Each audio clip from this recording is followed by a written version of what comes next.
Assalamualaikum Wonder People. Bagaimana sejarah Iran mengajarkan Iran hari ini tentang cara bertahan dan melawan dengan puisi yang elegan?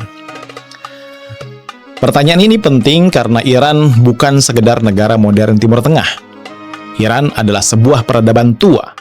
Ia menjadi pusat kerajaan, bahasa, sastra, filsafat, seni, dan imajinasi politik yang panjang. Tetapi seperti semua peradaban, Iran juga pernah mengalami luka sejarah. Ia pernah ditaklukkan, ia pernah dikepung, ia pernah dipaksa bernegosiasi dengan kekuatan besar yang datang dari luar. Salah satu momen yang paling menentukan dalam sejarah Persia, Iran historis, Iran pada masa lampau, terjadi setelah penaklukan Arab pada abad ke-7. Islam datang membawa dunia baru. Bahasa Arab menjadi bahasa agama, hukum, ilmu, administrasi, dan kekuasaan. Dalam banyak wilayah yang ditaklukkan, bahasa lokal perlahan tersingkir oleh bahasa Arab. Salah satu bahasa lokal yang tersingkir itu adalah bahasa Koptik di Mesir. Ya, Mesir adalah contoh yang konkret dan kuat terkait hal ini. Mesir yang merupakan pewaris peradaban besar pra-Islam, tetapi hari ini mayoritas rakyat Mesir berbicara bahasa Arab, bukan bahasa Koptik. Bahasa Koptik tidak sepenuhnya hilang karena masih bertahan sebagai liturgi di gereja Katolik. Namun sebagai bahasa yang hidup sehari-hari, bahasa itu tersingkir. Ia tidak lagi menjadi bahasa utama masyarakat Mesir. Kenapa demikian? Seorang sejarawan Mesir ketika ditanya mengapa orang Mesir, pewaris peradaban besar pra-Islam, berbicara bahasa Arab dan bukan Koptik, ia menjawab dengan mengejutkan. Karena kami tidak punya Ferdowsi, katanya. Kalimat ini pendek, tetapi maknanya sangat dalam. Mesir punya piramida, Mesir punya Firaun, Mesir punya Sungai Nil, Mesir punya peradaban kuno yang agung dan panjang. Tetapi Mesir tidak punya seorang penyair besar yang berhasil mengubah bahasa lokalnya menjadi benteng peradaban setelah menaklukkan Arab. Persia berbeda. Persia punya Hakim Abul Qasim Ferdowsi yang hidup sekitar tahun 940 sampai 1025 Masehi. Ia lahir di Tus, wilayah Khorasan, Iran Timur Laut kalau sekarang. Ia berasal dari kelas tuan tanah Persia yang dikenal sebagai Dehqan, yaitu kelompok sosial yang masih menyimpan ingatan kuat tentang Iran pra-Islam. Dan Ferdowsi melakukan sesuatu yang luar biasa. Ia tidak memimpin pasukan, ia tidak mengangkat pedang, ia tidak membangun benteng batu yang tinggi dan kokoh. Ia menjadi sultan, tidak menjadi sultan, ia hanya menulis. Tapi tulisannya bukan tulisan biasa. Ia menulis Syahnameh, kitab para raja. Sebuah epos besar yang menghidupkan kembali kisah para raja, pahlawan, perang, kehormatan, pengkhianatan, cinta, takdir, dan perjuangan manusia Persia melawan kehancuran.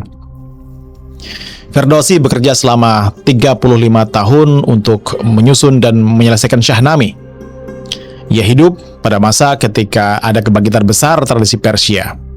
Dinasti Samanid di Khorasan dan Transoxiana menghidupkan kembali penggunaan resmi bahasa Persia baru. Mereka juga mendukung lahirnya karya-karya sastra awal dalam bahasa Persia baru itu. Inilah konteks pentingnya. Ferdowsi tidak muncul di ruang kosong. Ia hadir pada masa ketika Persia sedang mencari kembali jati dirinya. Setelah Imperium Lama runtuh, setelah kekuasaan Arab dan Abbasiyah menjadi dominan, dan setelah bahasa Arab menguasai ruang agama dan ilmu, muncul pertanyaan besar. Apakah Persia masih bisa berbicara dengan suaranya sendiri? Jawaban Ferdowsi tegas, bisa. Dan jawabannya adalah Syahnameh. Syahnameh bukan hanya karya sastra. Ia adalah proyek penyelamatan peradaban. Ia menjadi benteng bahasa Persia. Ia menjadi arsip ingatan kolektif Iran.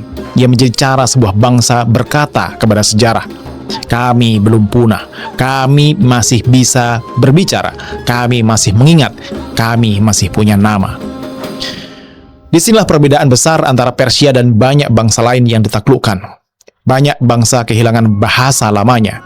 Banyak bangsa melebur ke dalam bahasa Arab, tetapi Persia berhasil mempertahankan bahasa dan sastra besarnya sendiri.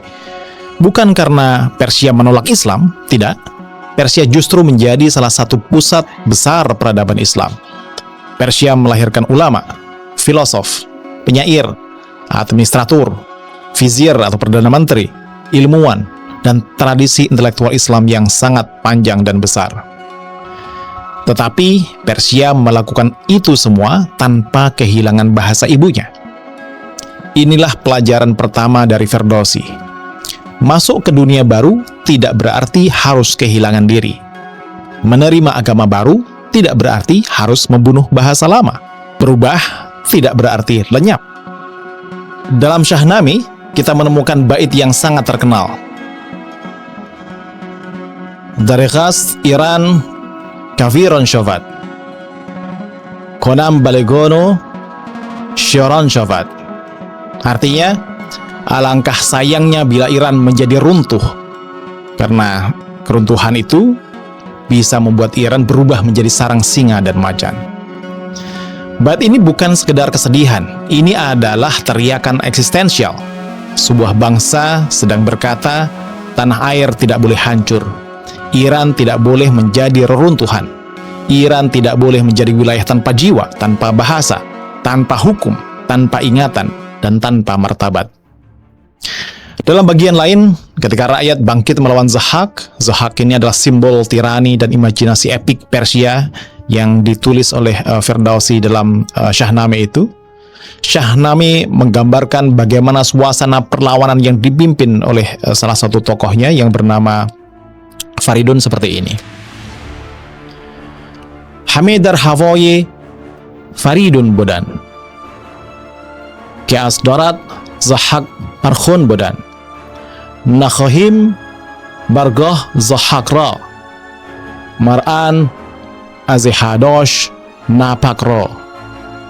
Artinya, semua berpihak pada Faridun. Ini adalah seorang pemuda yang memimpin seperti revolusi lah, kira-kira begitu.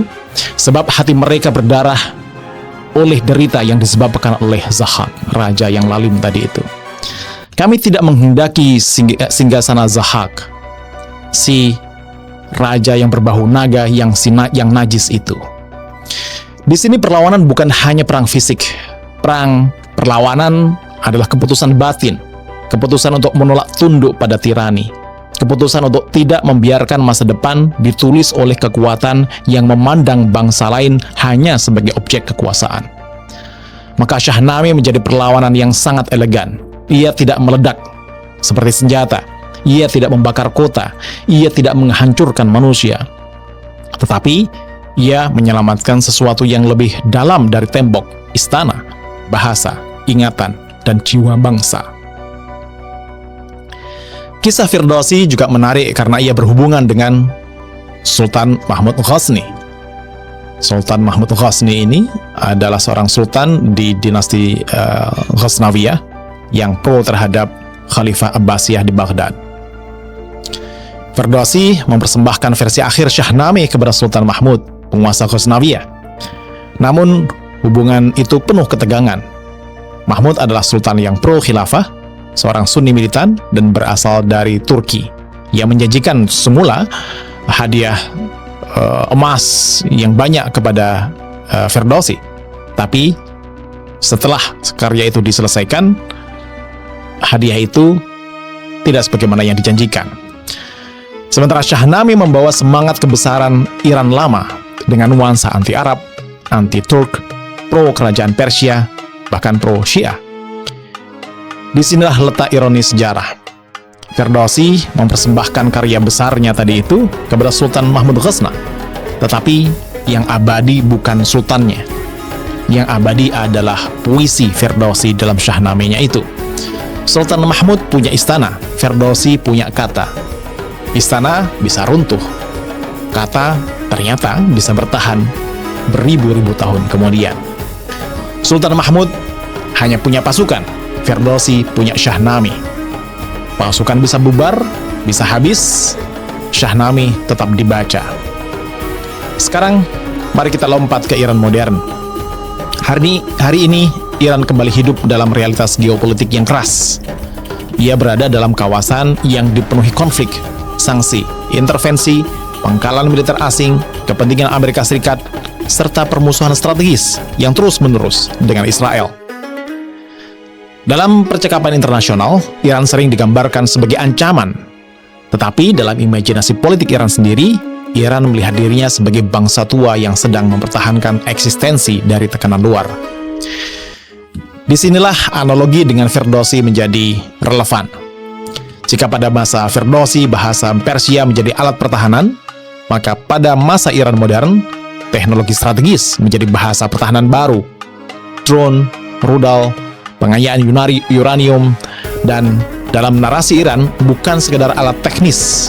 Ia menjadi simbol bahwa Iran tidak ingin menjadi bangsa yang nasibnya ditentukan dari luar oleh orang luar. Dulu Shahnameh berkata, Persia tidak boleh kehilangan bahasa. Kini, teknologi pertahanan Iran berkata, Iran tidak boleh kehilangan kedaulatan. Dulu, Ferdowsi melawan kepunahan budaya dengan puisi. Kini, Iran modern melawan tekanan geopolitik dengan kapasitas strategis. Dulu, ancamannya adalah lenyapnya bahasa Persia di tengah dominasi bahasa Arab dan kekuasaan asing. Kini, ancamannya adalah hilangnya kendali Iran atas keamanan, wilayah, dan masa depannya sendiri. Maka drone Iran hari ini dapat dibaca sebagai Shahnameh dalam bentuk modern. Bukan karena drone sama dengan puisi, bukan karena nuklir lebih tinggi daripada sastra, tapi karena keduanya lahir dari dorongan yang sama. Dorongan untuk bertahan, dorongan untuk melawan kezaliman. Shahnameh adalah cara Persia berkata kepada sejarah, jangan hapus aku masih ada. Teknologi strategis Iran adalah cara Iran berkata kepada dunia modern, jangan paksa aku untuk tunduk, bersimpuh, dan berlutut. Pada abad ke-11, bahasa perlawanan Iran berbentuk bait-bait puisi. Pada abad ke-21, bahasa perlawanan Iran berbentuk teknologi. Pada masa Ferdowsi, kata menjadi perisai. Pada masa Iran modern, teknologi menjadi perisai. Tetapi intinya tetap sama. Sebuah bangsa tidak ingin kehilangan kendali atas dirinya. Inilah mengapa Shahnameh tidak bisa dibaca hanya sebagai kisah masa lalu. Shahnameh adalah arsip mental bahasa bangsa Persia yang menyimpan pola panjang sejarah Iran. Ketika dikepung, Iran mencari cara untuk bertahan. Kadang dengan sastra, kadang dengan bahasa, kadang dengan diplomasi, kadang dengan ilmu, kadang dengan teknologi, kadang dengan kemampuan strategis yang membuat lawan berpikir dua kali sebelum menyerang. Disinilah letak keanggunan perlawanan bangsa Iran. Ia tidak semata-mata lahir dari senjata, ia lahir dari ingatan, ia lahir dari kesadaran sejarah, ia lahir dari keyakinan bahwa bangsa yang kehilangan bahasa dan kedaulatan pada akhirnya akan kehilangan dirinya, jati dirinya. Mesir kehilangan Koptik sebagai bahasa sehari-hari karena ia tidak punya Ferdowsi. Persia mempertahankan Farsi sebagai sebuah bahasa karena punya Ferdowsi. Dan Iran modern terus membawa memori itu, bahwa eksistensi tidak boleh diserahkan begitu saja kepada kekuatan luar. Maka ketika kita membaca Shahnameh, kita tidak hanya membaca kitab para raja, kita membaca strategi pertahanan hidup sebuah bangsa. Ferdowsi menyelamatkan Persia dengan puisi. Iran modern dalam narasi pertahanannya mencoba menyelamatkan kedaulatannya dengan teknologi strategis. Dua zaman, dua bentuk perlawanan, satu pesan yang sama. Kami masih di sini, kami belum lenyap. Kami tidak ingin menjadi catatan kaki dalam sejarah bangsa lain. Kami ingin menulis sejarah kami sendiri. Dan mungkin itulah pelajaran terbesar dari Iran. Sebuah bangsa tidak hanya bertahan karena punya senjata. Sebuah bangsa bertahan karena punya ingatan, karena punya bahasa, karena punya keberanian untuk menolak kalah dan punah. Ferdowsi memberi Persia Shahnameh. Republik Iran mendeklamasikan puisi dalam bentuk teknologi dan senjata yang sekarang tidak bisa lagi dipandang remeh. Demikian, mudah-mudahan bermanfaat. Khudafiz. Assalamualaikum warahmatullahi wabarakatuh.